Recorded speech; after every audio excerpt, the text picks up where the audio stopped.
What's up everyone? Oshi no Ko is finally back with chapter 126, and what a comeback it was. We got some questions answered, and we even got to see more of Aqua and Ruby. Can't ask for much more I'd say, but yeah, I'm just gonna get started with the chapter because it's been so long. It basically opens up with Miyako making an announcement to all of the staff at Strawberry Productions. Like, we even see Shun there, who is Ruby's manager up till now. Ruby is also lurking around there in the background as well. You see, Miyako announces that there's gonna be some major changes, and to start with, she reintroduces Ichigo to everyone who's there as a part-timer. And man, let me just say, it looks like the last few nights after Miyako caught him have been rough to say the least. Dude looks shaken up, got the bandages and everything. Miyako then tells everyone to check the documents in their hands, which seem to have all the changes. Like, for example, Shun is now no longer Ruby's manager and is instead in charge of Memcho and Kana. Although probably not Kana for long since she will be leaving Bikomachi soon. Shun also looks shook since he can't be with Ruby anymore. Sucks for little bro, but now Miyako reveals that she will now be in charge of Aqua and Ruby. That's all, and then one of the girls asks who's gonna be in charge of Strawberry Productions. It turns out, the one in charge will be none other than the one who founded Strawberry Productions in the first place, the part-timer, Ichigo, who we see starts cleaning the board. Poor guy. As everyone else leaves, Ruby goes to talk with Ichigo and tells him that she's glad his conversation with Miyako seemed to go well. I would have liked to see more of that conversation, but judging by how Ichigo looks, maybe it's for the best that we didn't. Ichigo does say that Miyako threatened him somewhat and that she just beat him up if he talked back. It's funny cause we got Miyako just watching him in the background too. Ruby's glad he came back though, and even suggests that he wanted to return himself. After all, Ruby was already getting a lot of work through him, even when he wasn't officially on the job. Theoretically, it would be even easier to get more better jobs now if he came back full time. However, Ichigo gets up and states that it's not like that, and he fell for a certain trap. Ruby asks, whose trap? And Ichigo answers that it was none other than Aqua's. The master manipulator is back. Bro pulled an Ayano Koji and called Ichigo to the bar that night so he could meet with Miyako. The ultimate setup, and it all went according to plan. You see, Ichigo didn't think too much of it cause that was a place he normally went to, but actually, it was Aqua who introduced Ichigo to that place in the first place. So it was actually only a matter of time before things turned out this way. Aqua was scheming and, hearing that, caused Ruby to start thinking. Ichigo seems concerned, wondering what the hell Ruby is thinking about now, before she walks away excitedly. Ruby believes she understands exactly what Aqua is doing. It all adds up.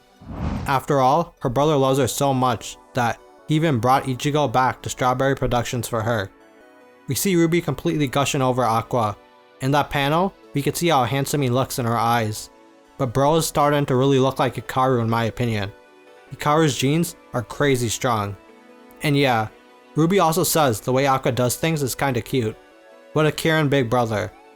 Next page is even funnier cause Ichigo's looking confused while Ruby's fawning over Aqua in her head.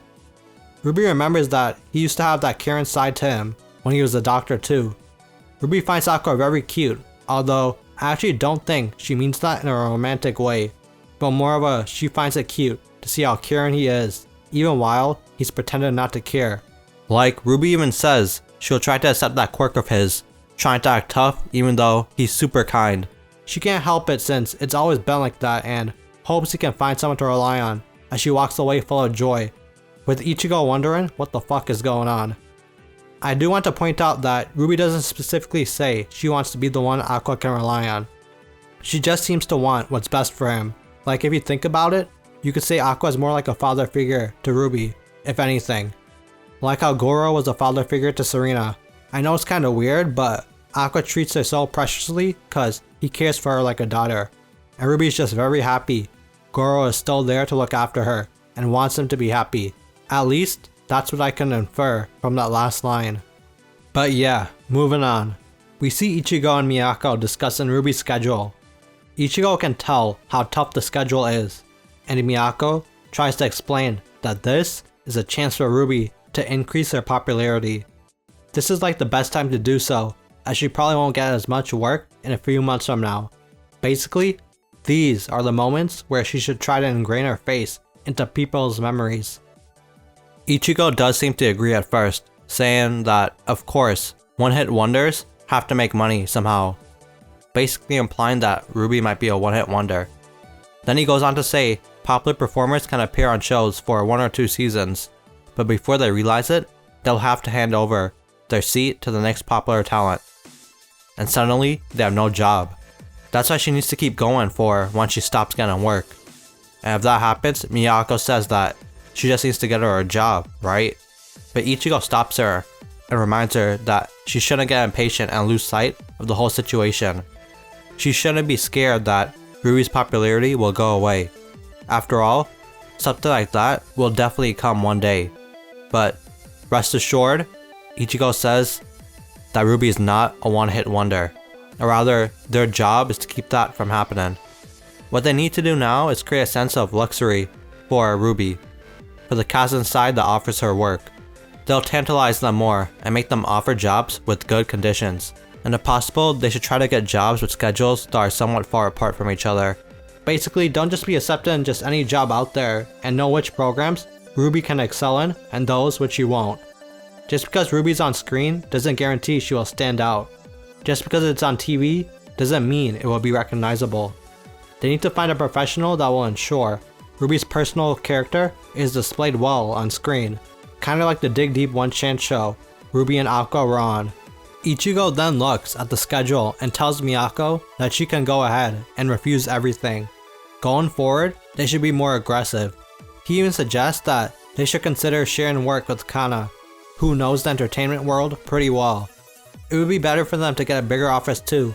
Miyako has some doubts and goes on to say that maybe if Ichigo were always there, the office could have been like that. But Ichigo reassures Miyako that she did more than enough. With the way she worked, she was able to find work without any trouble. Because of her, Strawberry Productions actually has a great reputation in the industry.